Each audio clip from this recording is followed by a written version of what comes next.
Let's get real. Not everyone wants to spend all day, every day, caring for their plants. We exist, but we're unicorns. Some people have lives to live, and they can still be successful plant parents. I'm Cece from One Green Pea, and in today's video, I want to help you put in some time and effort on the front end that will save you work and stress and time in the long run. Remember, plants are supposed to bring joy to our lives, not rob them of it.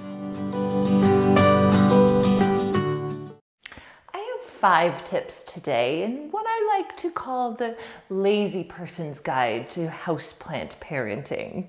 The first tip for you is to be honest with yourself about how much time and money you want to put into your plant hobby. For example, is weekly watering too much? There's still a plant for you. How much money do you want to put into purchasing plants? Also keep in mind you're needing to buy not only the plant, but also a pot that matches your decor and soil and fertilizer.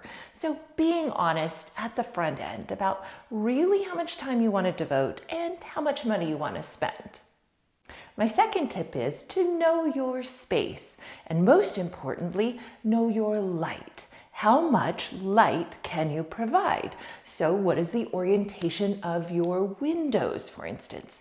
If you aren't sure, use the compass app on your phone and point them in the direction of the windows, and that will tell you what direction your windows are, and that tells you the quality of your light. So understanding whether you have north, east, south, or west facing windows is really important to plant choice. Also, are you willing to invest in and use grow lights? Secondly, in that category, how much space do you actually have for plants? How much space are you willing to devote, whether that be floor space, shelf space, windowsills, or even hanging space?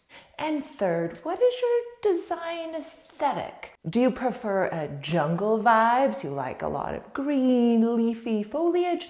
Or do you like something a little more simplistic? Maybe the desert vibe or sculptural plants are more for you. The information that you have gathered now after answering the questions in those first 2 categories is going to help very much with this third one, which I think is probably the most important thing to consider if you're wanting to put in as little time as possible on your houseplant hobby. And that is plant choice. Make good plant choices. Rather than just choosing the prettiest plant that you see at the plant shop or the grocery store or the nursery, really think about the plant that's going to do best in your space, because ultimately that means the least effort on your part.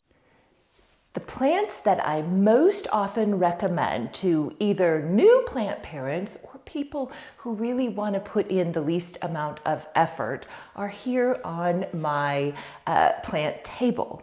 The first one, the pothos. Epipremnum aureum. I recommend this plant to virtually everyone because it is a really easy care, low maintenance plant. It does well in a variety of environments, doesn't mind low light, and won't fall to pieces if you forget to water it.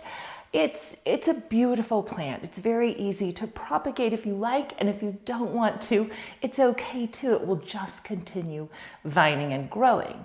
Now, the pothos comes in a variety of different forms, lots of different kinds of variegation. A plant in that same family that I love is the Cebu Blue, Epipremnum pinnatum. It's beautiful as well and just as low maintenance, just a little bit different. Another plant that I adore that's very low maintenance and very forgiving is the ZZ plant. Now this is the smaller form. It's called the Zenzi, and it grows very slowly, so you're not going to have to worry about repotting it. It goes without water for long periods of time, up to 2 weeks even in this small size. And it, again, appreciates bright light, but doesn't mind low light. Now, the larger version of this, let me grab mine, is absolutely beautiful in my mind. I love the glossy leaves, and it is so easygoing. One additional tip that I'm going to throw in this category of choosing plants wisely is this: bigger plants are easier. It seems a little counterintuitive. You would think, well, I'll just have this little small plant and it won't cause much trouble. A bigger plant can go longer without watering and actually can stay in the same pot for longer. So consider that. Another plant, very similar vibes to the ZZ plant that I often recommend is the snake plant. Now, again, this one is a little bit larger. They're pretty slow growing, and so he has not needed a new pot for well over a year and is still putting out new growth. I love the variegation. Again, snake plants come in a lot of different varieties.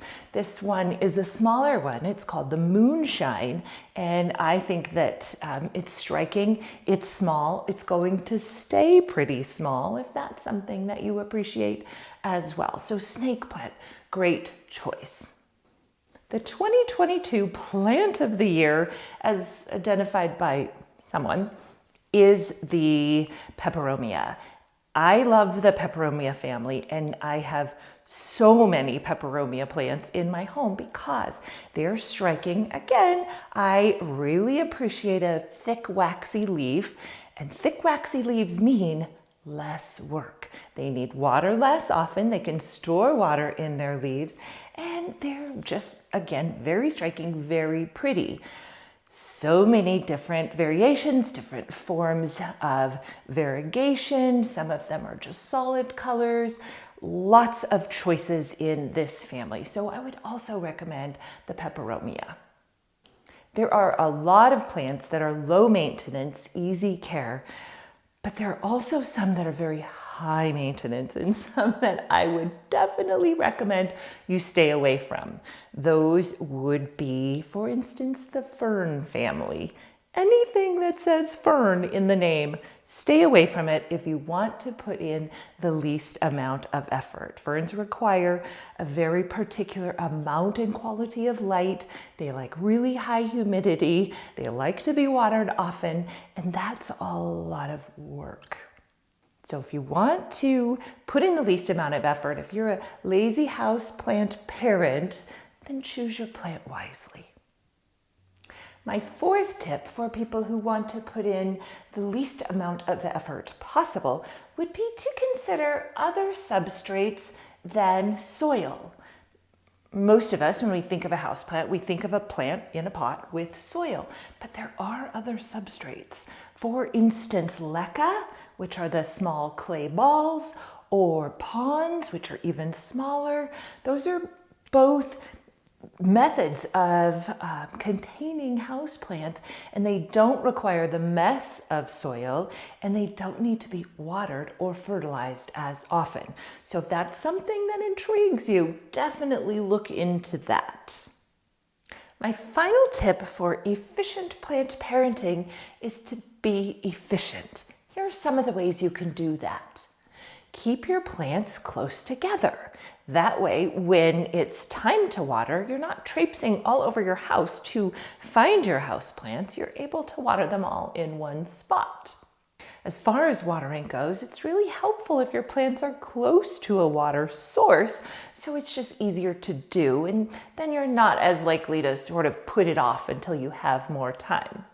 And finally, as far as being efficient, it's okay to collect plants that are very similar or in the same family, maybe different forms of the same plant. They're very likely to need similar care, and that's just going to make things easier for you.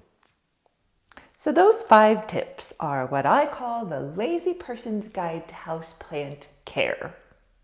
One last thing that I want to add is that it's perfectly perfectly okay to rehome a plant that isn't working for you for whatever reason. There are plenty of people out there who would be delighted with a plant that just isn't right for you. No guilt at all. Remember, like I said at the beginning of this video, plants are supposed to bring joy to our lives, not rob us of it. Thank you for watching my video. If you enjoyed it, please give it a thumbs up and hit that subscribe button so you can continue to follow along with all of the plant content that I bring to you. As always, my plant friends, let's keep growing together a greener world.